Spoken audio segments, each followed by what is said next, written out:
Oke, bismillahirrahmanirrahim. Assalamualaikum warahmatullahi wabarakatuh. Selamat pagi, salam sejahtera buat kita semua.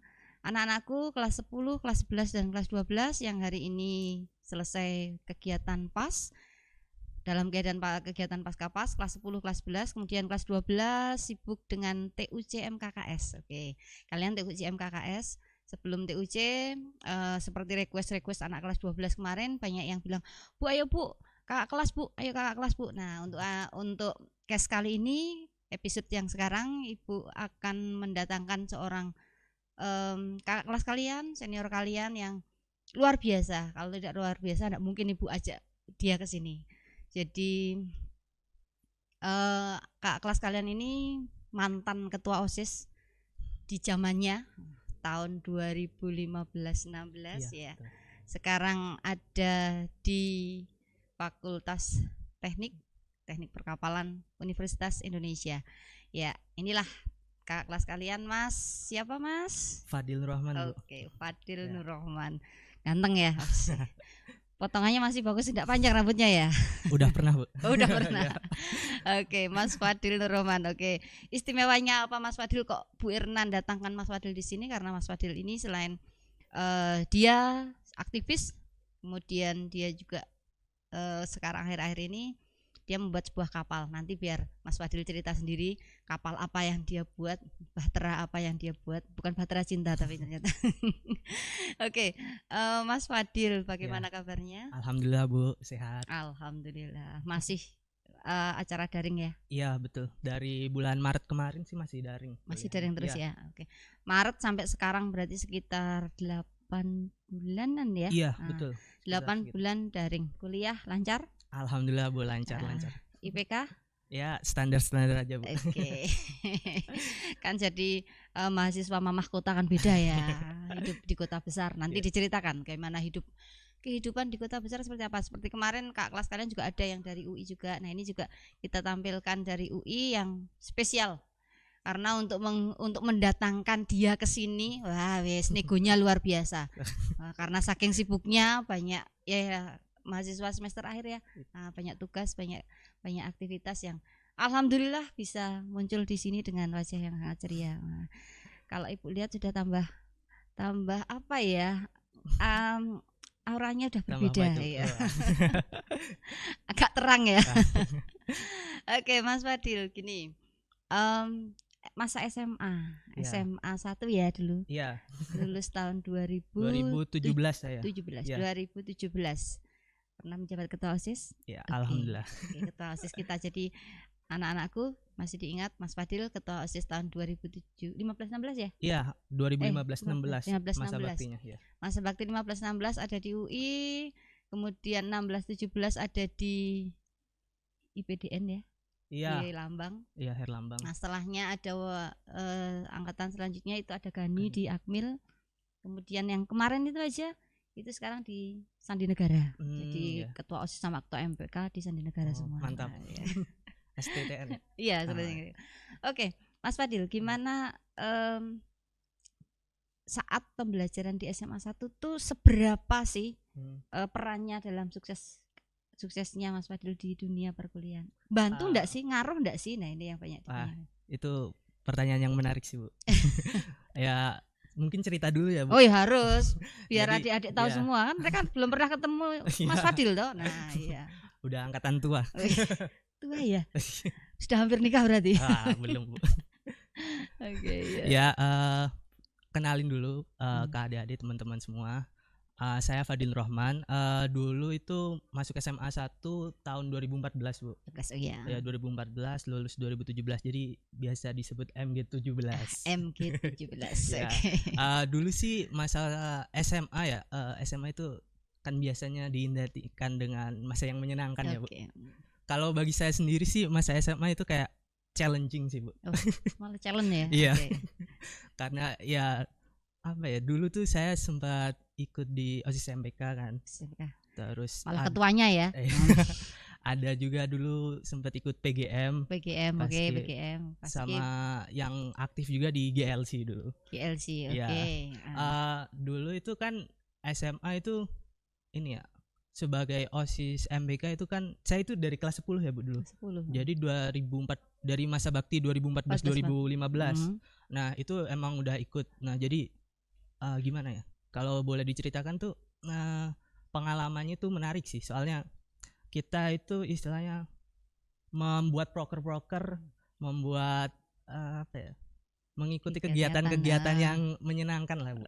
Menyenangkan pada masanya. Nah, kegiatan-kegiatan itu tuh istilahnya melatih kita secara individu, soft skill, baik soft skill maupun hard skill.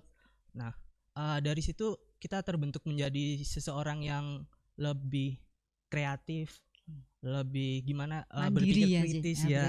Nah, hal-hal seperti itu tentunya sangat berguna sih untuk masa-masa kuliah. Nah, terutama ini sih Bu, saya itu waktu SMA itu kan ketua OSIS tuh dulu megang banyak orang ya Bu. Nah itu pusing sih Bu jujur. Karena setiap individu orang kan beda-beda ya Bu, punya pribadi masing-masing, punya karakteristiknya masing-masing. Nah itu jadi suatu apa ya, tantangan dan juga kepusingan tersendiri sih Bu, di samping kegiatan akademik juga. Nah mungkin ya gitu. Jadi full banyak aktivitas, mungkin malah di kelasnya lebih kurang ya. Waduh.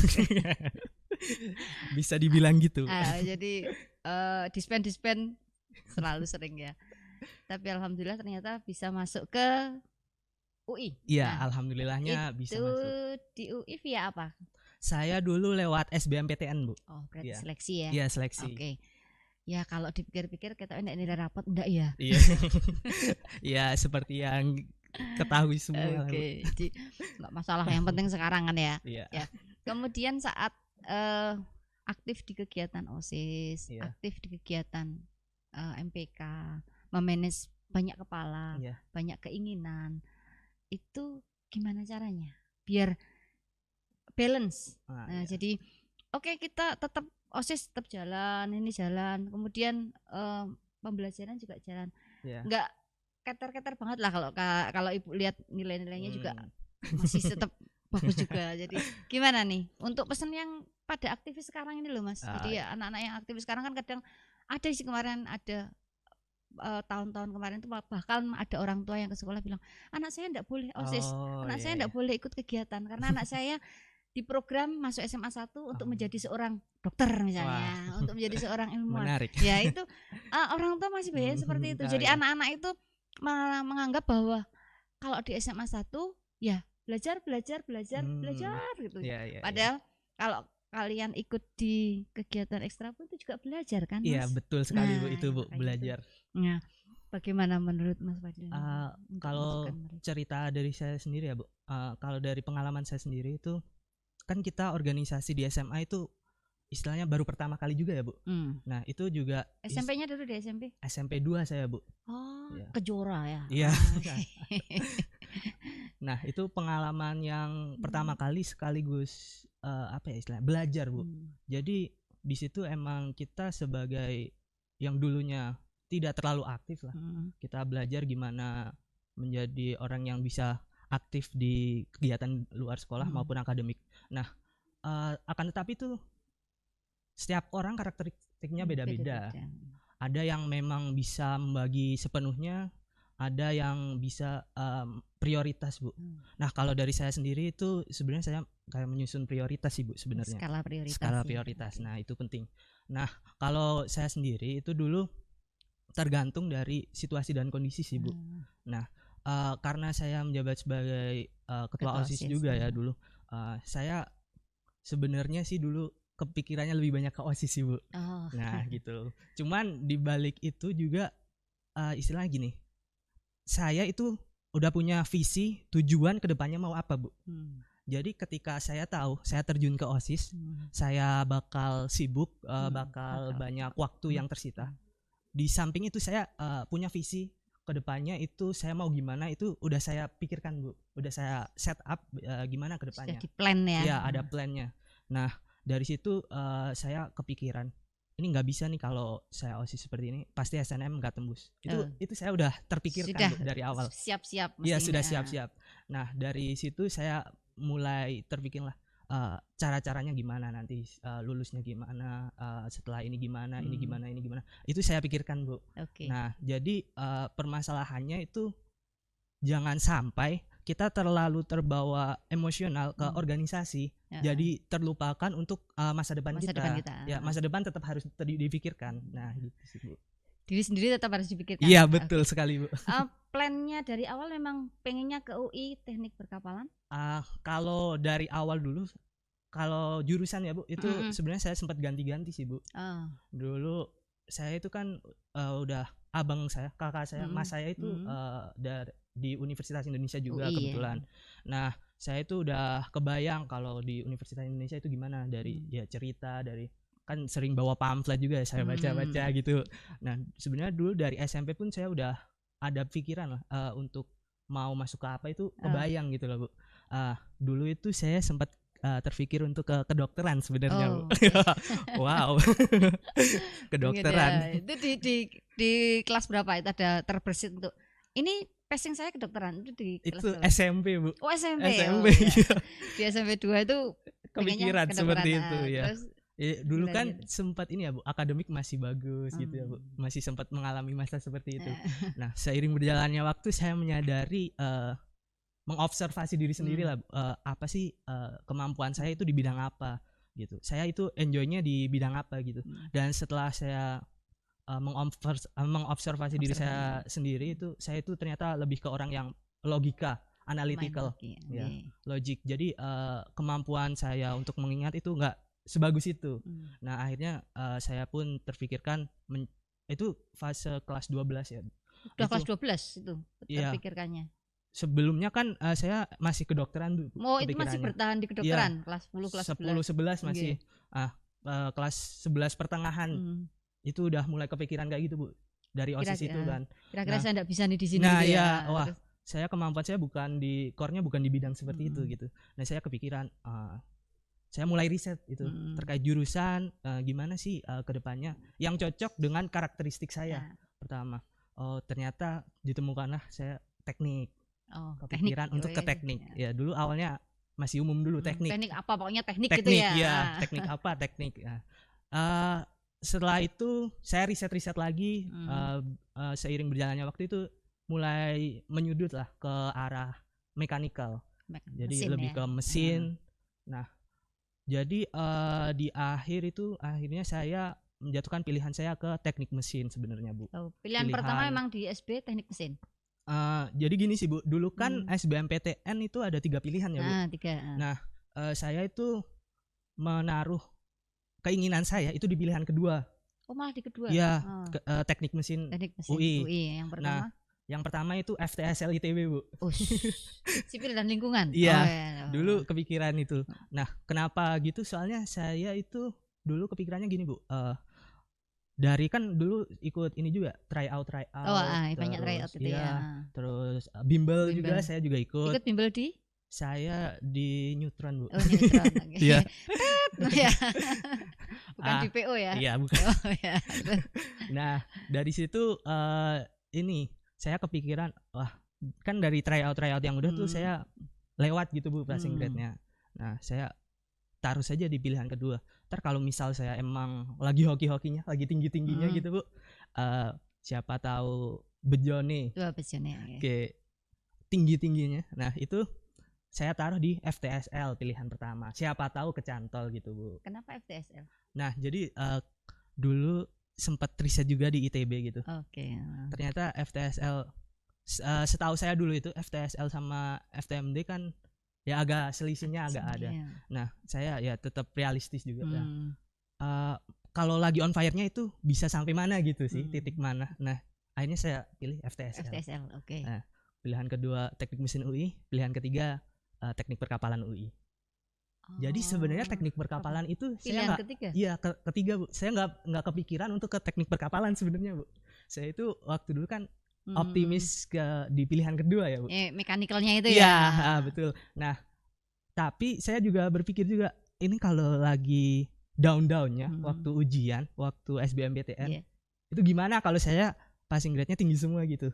Akhirnya saya cari lagi jurusan yang terkait teknik juga, terkait mesin juga yang masih nyambung Bu gitu.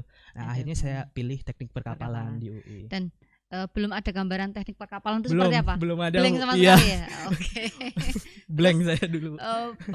Begitu pengumuman dapatnya Fadil Nur Rahman teknik perkapalan UI, itu bagaimana rasanya? Iya, itu sebenarnya agak kecewa dan seneng sekaligus kecewa sih Bu sebenarnya sih Bu. Senengnya keterima. Iya, senengnya alhamdulillah keterima. Alhamdulillah saya bebannya udah berkurang. Agak terlalu. Iya. Wah, gitu sudah. Tapi kok perkapalan gitu. Iya.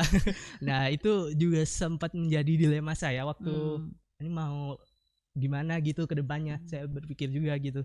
Apakah saya akan coba pindah atau enggak? Nah, itu akhirnya saya mulai aja dulu Bu, nyoba dulu masuk di semester teknik. 1, semester awal tuh ya. Semester awal. Nah, gitu Bu. Jadi di sana gimana? Di teknik perkapalan. Itu kan suatu permasalahan ya. Iya. Permasalahan itu timbul jika keinginan tidak sesuai dengan kenyataan. Iya betul. Masalah timbul nih. Iya, oke sih saya lolos, tapi ternyata kok tidak sesuai dengan kenyataan. Itu bagaimana memplanning diri untuk saya harus maksimal, itu gimana? Support dari mana ini yang bisa membuat seperti itu? Sebenarnya yang pertama kan alhamdulillahnya sih dari orang tua saya itu nggak terlalu neken harus gimana ya Bu. Maksudnya nggak ada tuntutan yang kamu harus kemana gitu ya harus kemana, harus nanti gimana kuliahnya ini gini nggak ada sih Bu. Cuman ya udah kamu maunya apa ya udah gitu. Nah, singkat cerita itu saya alhamdulillahnya itu di teknik perkapalan kan. Nah, itu saya itu waktu masa bimbingan Bu namanya. Masa bimbingan semester 1 itu. Awal semester 1 itu masa bimbingan. Itu kan saya ternyata satu departemen sama teknik mesin kan ya Bu. Jadi saya bareng untuk masa bimbingan bersama-sama. Nah, di situ alhamdulillahnya itu saya diarahkan gini sih Bu. Saya diajarkan bagaimana caranya untuk mencari public figure gitu Bu. Jadi saya temukan dulu public figure seperti apa yang saya mau gitu di dunia kampus ya Bu. Jadi dari situ saya terbayang gimana ke depannya nanti saya kuliah gitu loh Bu. Alhamdulillah ada tugas seperti itu sih Bu waktu masa bimbingan. Awal-awal. Ya, terus selain itu juga disuruh untuk istilahnya kalau di sana TWTW Bu. TWTW apa tuh? Tukar wawasan, saling tukar wawasan. Jadi ngobrol aja sama kakak tingkat gitu. Nah, saya kan emang orangnya itu pengen tahu ya Bu. Dasarnya itu pengen tahu ya dia saya ngobrol banyak gitu sama kakak tingkat. Nah ya akhirnya ketemulah salah satu role model saya di kampus. Itu saya pengennya gimana visinya saya ketika kuliah itu planningnya mau apa aja, ngapain aja gitu. Nah dari situ akhirnya saya mencoba merutekan jalan saya itu gimana Bu. Nah kan kalau orang-orang berpikir ini ya dulu waktu SMA belum sempat organisasi. Nah di kuliah nyoba organisasi. Nah kalau saya itu kan dulu SMA sudah full ya udah nyoba gitu loh. Akhirnya saya kepikiran untuk nyoba di perlombaan Bu, fokus ke perlombaan gitu Bu. Karena waktu SMA enggak ikut KIR ya, iya seperti itu. Karya ilmiah enggak ya? Iya. Sibuk di organisasi. Iya. Sekarang perkulihan banting setir. Nyoba. Kita harus nyoba di perlombaan gitu. Bukan nyoba. Ikut lomba. Iya, ikut. Nah, jadi ya gitu Bu ceritanya dulu. Role modelnya siapa tuh? Ada itu angkatan 2014 saya Bu. Sudah lulus ini? Iya sudah lulus. Dia tuh ini ketua tim lomba internasional gitu Bu. Saya dulu sempat bercerita TW-TW terkait masa kuliah gitu. Ternyata apa yang saya rasakan kebimbangan saya mau nyoba SBM lagi apa enggak ya gitu. Saya udah nggak kepikiran gitu lagi Bu. Karena di balik itu saya udah harus ada visi misi yang harus saya kerjakan gitu Bu. Oke, berarti setelah ketemu role model itu saya harus punya plan. Iya. Intinya dimanapun harus punya plan, direncanakan. Iya, betul Bu, betul sekali. Tidak ujuk-ujuk sadinil tiba-tiba gitu enggak ya. Jadi apapun direncanakan. Mas Fadil masuk ke UI pun begitu masuk, aduh tidak sesuai nih ya. Tapi tetap gimana caranya untuk tahu banyak apa yang ada. Dan akhirnya anak-anakku semua, para siswa kelas 10, 11, 12, Mas Fadil ini bisa membuat sebuah kapal ya. Jadi dari sebuah perlombaan dia membuat sebuah kapal, yang kapalnya ini kayak Nabi Nuh bikin kapal ya. Waduh. Iya, kepikiran enggak loh. Saya kadang juga bisa mikir gini loh Mas. Kenapa dia bisa mengapung? Nah, kan kadang berpikir seperti itu ya. Kayak pesawat terbang pun ya, kenapa dia bisa terbang ya? Padahal besi ya kan. Nah, itu pasti ada teori-teorinya. Dan di situ pun Mas Fadil juga sudah belajar banyak. Kenapa sebuah kapal besar tidak tenggelam, padahal kita renang aja ciblon tenggelam ya Mas ya. Nah, ini bagaimana Mas? Kok langsung ini saya harus bikin kapal gimana? Jadi perjalanannya panjang sih Bu sebenarnya. Munculnya sebuah kapalnya Mas. Iya. Dari masuk koran lo ya. Alhamdulillah Bu. Jadi awalnya itu sebenarnya saya ini kan di semester akhir ya Bu kemarin baru istilahnya mengembangkan hal itu Bu. Dari awalnya tuh dulu sebenarnya saya sudah aktif di suatu istilahnya study club gitu Bu. Klub yang terkait dengan gitu ya? Hydromodeling. Jadi itu memang terkait dengan kapal gitu loh Bu. Dari mulai bikin dari RC boat terus kapal yang lumayan besar gitu. Itu saya sebelumnya sudah ikut lomba-lomba juga terkait hal tersebut Bu. Jadi udah ada gambarannya gitu Bu terkait hal tersebut. Dan akhirnya kemarin bulan apa ya itu sekitar Mei. Sekitar Mei. Sudah pandemi itu kemarin ya? Iya sudah pandemi kondisinya Bu. Itu saya nyoba ikut lomba terkait dengan perancangan kapal COVID-19. Jadi itu sudah bentuk kapal baru desain saja? Itu masih bentuk desain Bu. Jadi yang dilombakan itu memang bentuk desain terkait dengan performa. Kan itu bisa dikalkulasi ya Bu terkait dengan performa, terkait dengan desainnya bagaimana. Nah itu yang dilombakan terkait hal tersebut. Nah dari situ alhamdulillah saya dapat juara 3 sih Bu. Alhamdulillah. Ya, dapat hadiah apa ini? Ada Bu. Yes, tetap disyukuri ya. Juara 3 itu, yang juara satunya mana? Dari ITS. Perkapalan ITS. Yang kedua? ITS juga. ITS juga. Tapi ya nggak apa-apa Bu. Nggak apa-apa, udah bagus sekali itu. Nah dari situ saya mulai ngembangin lagi kan Bu, bersama dosen pembimbing saya terkait dengan kapal ambulans ini, kapal ambulans ya Bu. Kapal ambulans ini. Nah terus saya kemarin juga sempat saya ikutkan lomba lagi, tapi ini udah istilahnya versi terbarunya Bu. Jadi sudah edit cara-caranya ya. Nah itu dari Kemdikbud juga yang ngadain ya. Alhamdulillahnya juara 1 Bu waktu lomba itu.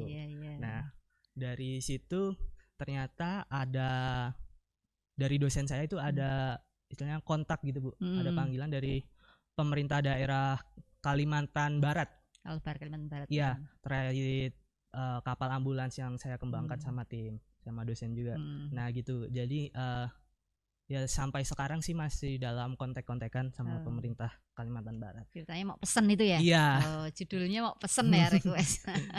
Ya memang kalau di daerah-daerah kepulauan mungkin memang membutuhkan yang seperti itu ya, betul, karena betul.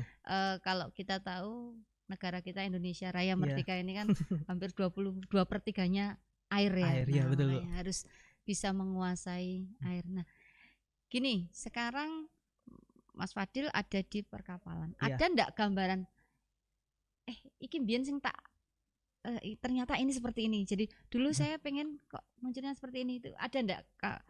Oh, ternyata saya sekarang seperti itu, ada ndak?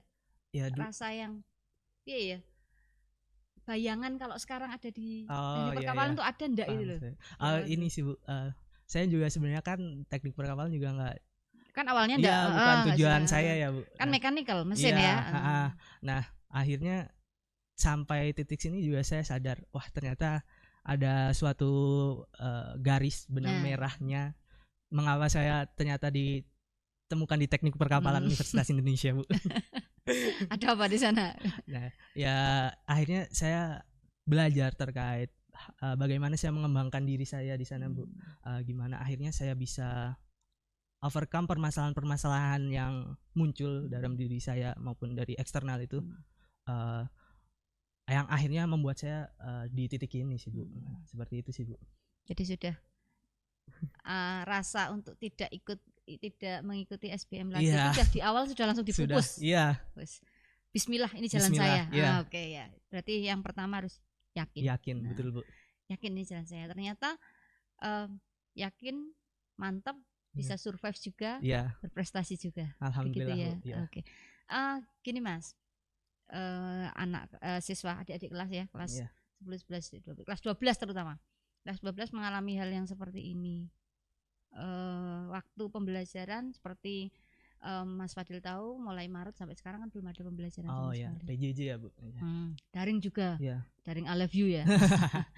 Jadi sampai sekarang belum ada pembelajaran tatap muka. Baru kemarin ada sosialisasi sekali. Jadi belum ketemu. Makanya momen seperti ini tuh Ibu manfaatkan untuk ini loh anak-anakku, kakak kelas kamu tuh figur kamu. Siapa tahu di antara 300 lebih siswa kelas 12 ada yang Mas Fadil role modelku. Bisa juga loh ya. Mereka semoga lihat belum pernah ketemu, begitu lihat di sini, oh ini nih seperti saya juga. Ada enggak tipsnya bagaimana, triknya bagaimana untuk bisa akhirnya meyakini bahwa itu jalan kamu. Langkahnya seperti apa? Kalau dari saya sendiri sebenarnya saya itu bukan orang yang terlalu ngebet gitu sih Bu istilahnya. Memang saya itu melihat istilahnya peluang yang ada itu bagaimana gitu loh Bu. Ternyata peluang dan kesempatan itu sebenarnya ada saja itu Bu, di mana aja itu ada sebenarnya Bu. Tinggal bagaimana kita mendatangi, mencoba peluang itu sih Bu. Sebenarnya kesempatan itu tidak datang 2 kali ya. Nah itu sebenarnya gimana caranya kita itu berani mencoba gitu sih Bu.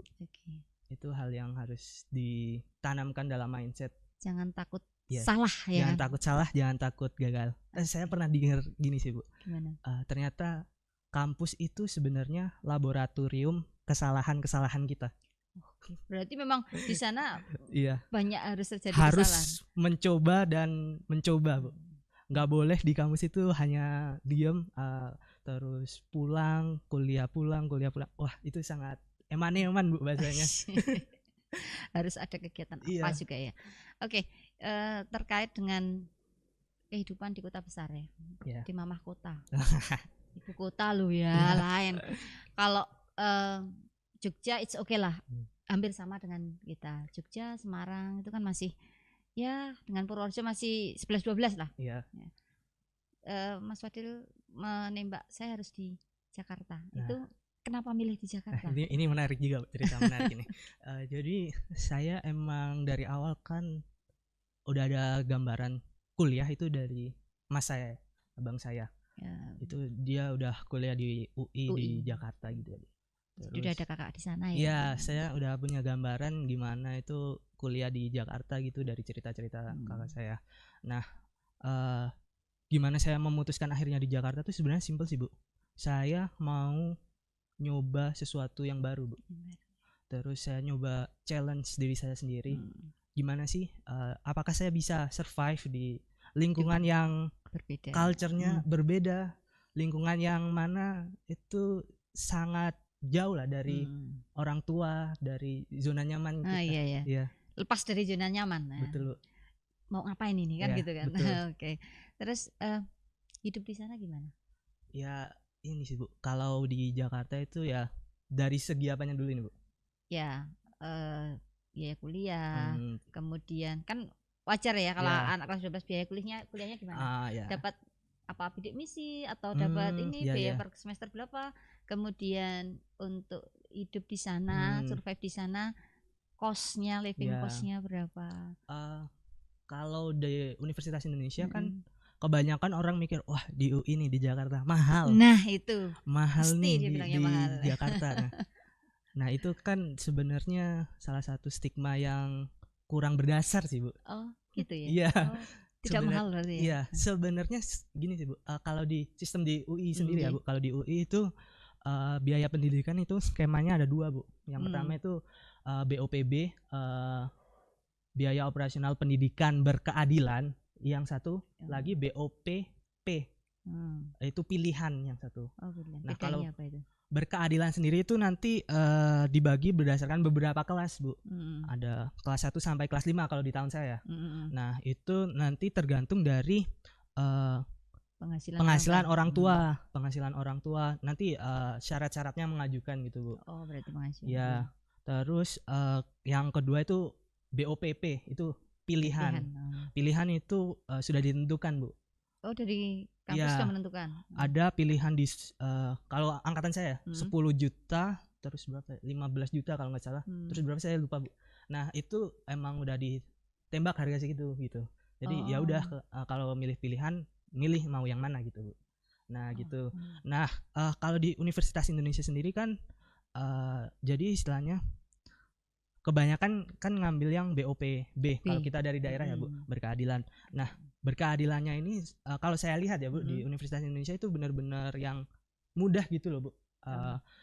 Istilahnya kalau misal di awal itu misal kita nggak sesuai, kenanya itu nggak sesuai dengan apa yang kita ajukan, nanti itu bisa diturunkan lagi banding di semester, gitu ya? Iya, banding di semester berikutnya, dan bandingnya itu pun enggak sesusah itu gitu loh, Bu.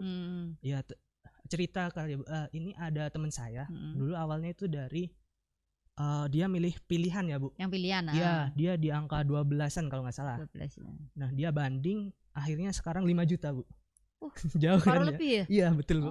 Jadi emang di UI itu istilahnya gini sih, Bu.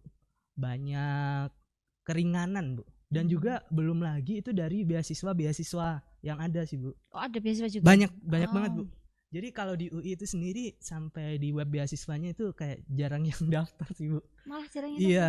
Jadi kayak ya udah mau asalkan niat, terus berkasnya juga melengkap ya, qualified lah. Nah, itu udah bisa dapat, Ibu. Nah, jadi gitu. Berarti tidak ada kata di Jakarta itu mahal. Ternyata tidak. Anak-anak kelas 12 yang punya cita-cita, punya gambaran pengen ke Indonesian University ya. Di sini masih banyak kesempatan. Asal niat itu tadi ya. Mau benar. Oke, untuk yang kurang mampu bisa enggak ada 0 rupiah gitu? Kalau dari kampus sendiri itu di BOPB itu ada kelas 1 itu, Bu. Kelas 1 itu di angka 0 sampai 500 kalau nggak salah. Satu semester itu? Iya, 1 semester. Itu bisa saja di angka 0 sih, Bu. Bisa. Oh, bisa. Iya, bisa juga itu ada beasiswa lain kayak bidik misi. Itu bidik misi kan emang biasanya dari kelas 12 itu udah didata ya kalau bidik misi. Nah, itu emang 0 rupiah dan malah dikasih uang saku juga ya kalau bidik misi. Nah, terus mungkin beasiswa lain juga banyak sih, Bu. Dari Kemdikbud gitu. Kemdikbud itu ada beasiswa unggulan. Oh, berarti dari IPK yang didapat ya? Apa dari saya kurang paham sih, Bu, kalau Kemdikbud, soalnya saya juga belum pernah ikut kalau yang Kemdikbud. Itu setahu saya itu biaya kuliahnya sudah ditanggung sama mereka dari Kemdikbud. Iya. Dan juga dikasih uang saku juga kayak bidik misi. Iya, cuman sepertinya nominalnya lebih banyak gitu, Bu. Kalau banyak yang Kemdikbud malah. Iya. Kalau tidak salah sih ya, Bu. Nah, itu. Masih banyak. Terus banyak lagi beasiswa dari perusahaan-perusahaan. Ada ditawarkan banyak sekali. Itu juga kalau kalian asalkan punya keinginan dan kemauan buat kuliah di UI itu bisa banget, Bu, dengan 0 rupiah. Kalau dari perusahaan ada kompensasi enggak? Oh, kamu tak kasih beasiswa tapi kamu lulus harus gini-gini, enggak? Ada enggak? Gitu. Kalau setahu saya itu enggak ada sih, Bu. Enggak ada. Setahu saya itu biasanya kalau beasiswa dari perusahaan itu mereka memang mengasih beasiswa dan nanti ada istilahnya pelatihan, Bu. Timbal baliknya itu berupa pelatihan dari pemberi beasiswanya itu, Bu. Malah dapat nilai plus ya? Iya, betul. Berarti intinya jangan takut karena biaya ya. Nah, itu untuk biaya kuliah. Nah, sekarang kalau biaya hidup, di sana. Kalau biaya hidup itu bisa dibilang relatif banget sih, Bu. Tergantung gimana lifestyle-nya. Nah, kalau normalnya ya, biasa standar lah. Standarnya itu kalau saya sendiri itu kan kos di dekat kampus ya, Bu. Jadi kalau di daerah UI itu ada istilahnya bagian-bagian kosan gitu, daerah-daerah kosan, kayak misal di dekat teknik ada kosan teknik, di dekat vokasi ada kosan kelurahan, terus ada barel, terus banyak lagi, Bu. Nah, itu emang standar biaya hidup itu ya selayaknya mahasiswa sih, Bu. Ya kosan ya paling saya dulu pernah itu kosan pertama saya, Bu, itu di angka 400, Bu. Sebulan? Iya. Itu pernah. Itu kayaknya setahu saya paling murah kali ya Bu di paling sana. Murah ya. Iya, cuman nggak tahu sih. Setahu saya soalnya teman-teman saya di atas itu. Nah itu saya sempat di kosan segitu pernah. 400 sebulan ya. Ya, terus saya pindah lagi ke kosan yang sekarang. Itu di semester 1 habis UTS itu saya pindah. Nah itu di harga sekarang itu 750 Bu. 1 bulan. Iya 1 bulan. Oke. Nah terus pandemi gini tetap bayar atau gimana? Apa lepas kos atau bagaimana? Kalau saya kan jauh ya Bu di Depok ya Bu. Jadi saya tetap mempertahankan kos, tapi emang ada kebijakan dari pemilik kosnya. Ya itu 50% nih Bu. Berarti tetap bayar separuh ya? Iya. Sampai sekarang ini? Iya sampai sekarang. Nah itu tapi itu tergantung dari kebijakan pemilik kos juga sih Bu. Iya. Ada juga yang diturunkan jauh juga ada. Tergantung dari kebijakan. Soalnya keadaannya memang seperti ini. Iya betul Bu. Posisinya paling titip barang kan ya? Iya betul betul. Oke. Jadi pembelajaran tetap dari rumah masing-masing. Iya. Oke. Sekarang Mas Fadil semester 7. Semester 7 berarti semester depan selesai ya? 8 semester selesai ya? Amin Bu, semoga Bu. Semester 7 sudah melampaui apa saja di perkapalan? Pembelajaran apa sih? Kalau dari segi pembelajaran sih ya biasa sih Bu, kayak kuliah-kuliah teknik terkait teknik. Kuliah lapangan? Iya kuliah lapangan juga baru bulan Juli kemarin saya kuliah lapangan, kerja praktek Bu istilahnya kalau di tempat pandemi saya. Kayak gini tetap ada kerja praktek? Kalau tempat saya ada, cuman tergantung balik lagi ke individunya Bu. Jadi dari departemen sendiri itu menyediakan ada solusi juga Bu. Untuk kerja praktek itu ada istilahnya di fakultas saya kan ada pengembangan produk terkait COVID ya Bu, COVID-19.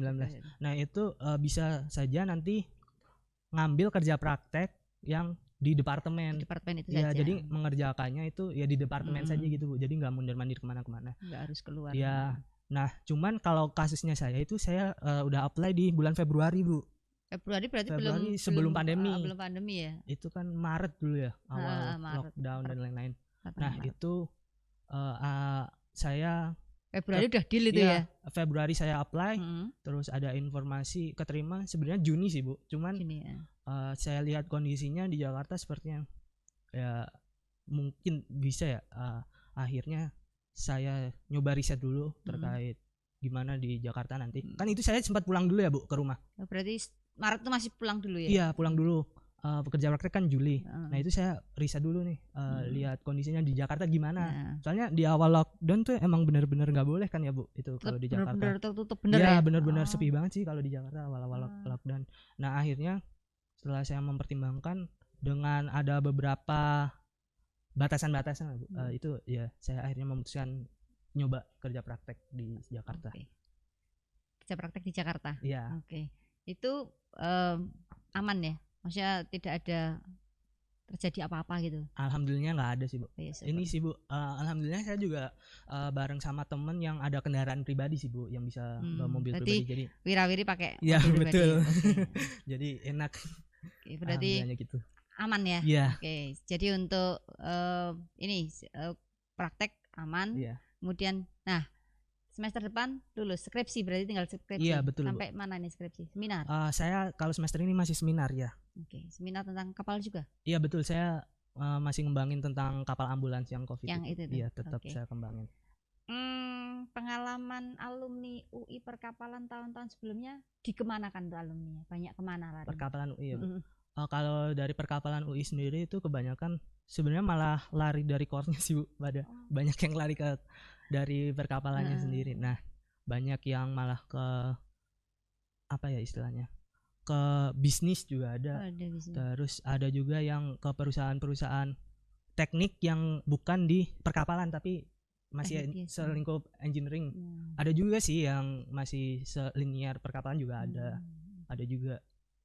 Itu alumni. Nah, plannya Mas Fadil apa ini? Nah menarik nih. Setelah itu pengennya kemana nih kalau udah lulus? Kalau saya sendiri tuh udah ada bayangan beberapa plan sih Bu sebenarnya. Saya ada yang plan pertama sih, saya sebenarnya pengen nyoba bisnis sih Bu sebenarnya. Iya Bu. Itu bikin bisnis kapal juga? Kalau untuk awal sepertinya belum Bu. Mungkin untuk nanti tujuan goals akhir nanti mungkin aja ke arah sana. Cuman kalau awal ini belum Bu. Terus saya juga mempersiapkan plan buat kerja biasa sih, ya kerja apply ke perusahaan-perusahaan ya. Seperti itu. Tapi tetap ada plan ya? Iya, ada pasti Bu. Oke, dari Pemkab Kalimantan mungkin malah, Mas Fadil ikut ke Pemkab gimana? Ya nanti itu. Kalau ada tawaran seperti itu gimana nih? Ya lihat dulu sih Bu. Lihat situasi ya. Gitu. Oke anak-anak semua, jadi pagi kalian yang cerah ini sudah diwarnai oleh Mas Fadil. Jadi cerita Mas Fadil yang cukup unik, cukup menarik, cukup panjang juga. Dan ternyata setelah digali, Mas Fadil ini keluar dari zona nyaman. Jadi dan posisi sekarang ini bukan posisi yang dia inginkan. Betul. Tapi ternyata bisa survive, bisa prestasi, bisa membuat karya yang luar biasa, membuat sebuah kapal ambulan. Suatu saat akan menjadi sebuah kapal pesiar. Terus nanti kapal apa lagi ya kan? Jadi siswa sini ada yang di Jerman Citasalia itu dia belajar bikin pesawat terbang. Wah, keren. Mas Fadil sudah bisa bikin kapal. Nah, kalian kelas 10, 11, 12, yuk bikin apa? Harus sudah punya bayangan. Saya mau kemana nih?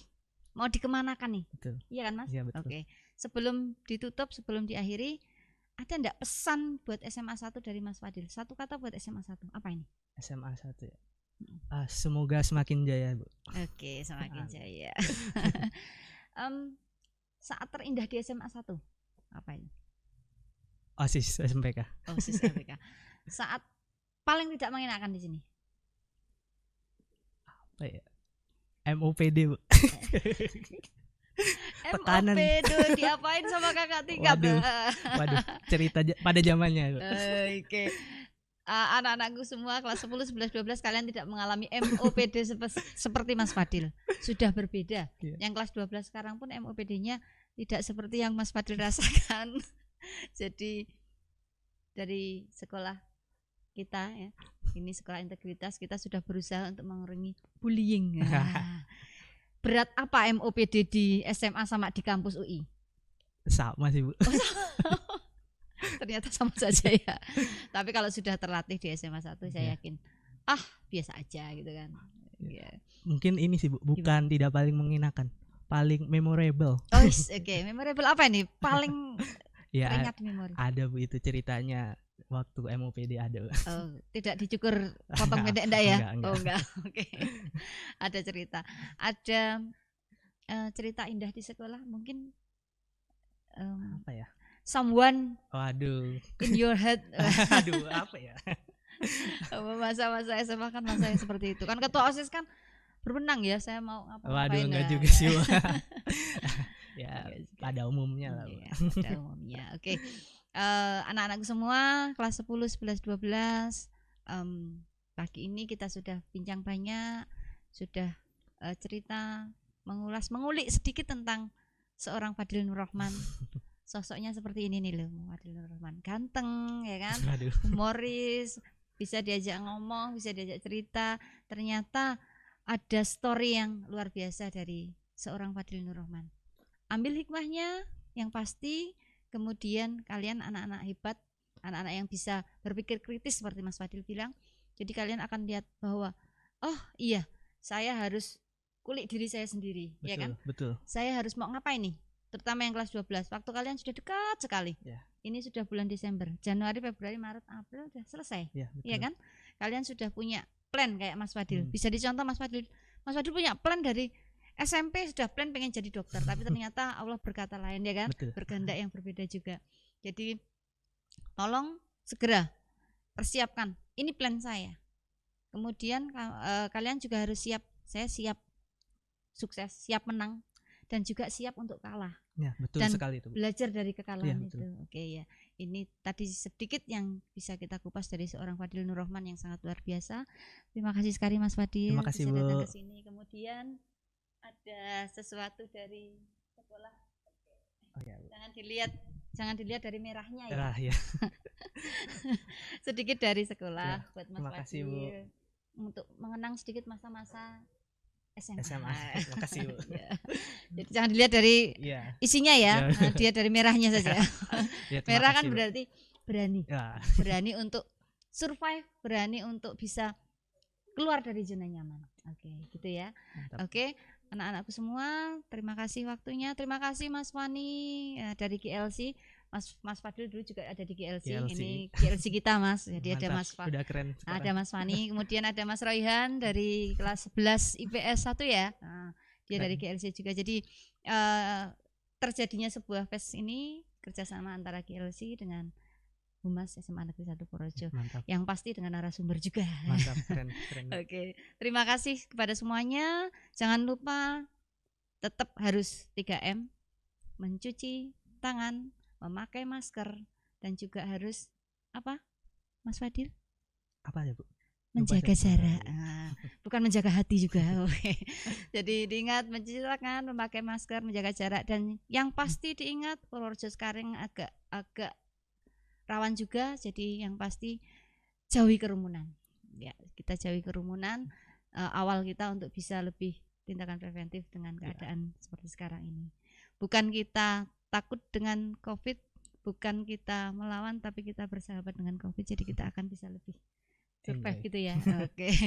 Oke, anak-anakku semua, terima kasih semuanya. Salam Ganesha Kes, Mas Fadil. Ya. Salam Ganesha Kes. Luar biasa. Oke, terima kasih semuanya. SMA Negeri 1 Purworejo unggul berkarakter mendunia. Sekali lagi, slogan dari SMA Negeri 1 Purworejo, Mas Fadil. Unggul berkarakter mendunia. Terima kasih. Assalamualaikum warahmatullahi wabarakatuh. Waalaikumsalam warahmatullahi wabarakatuh.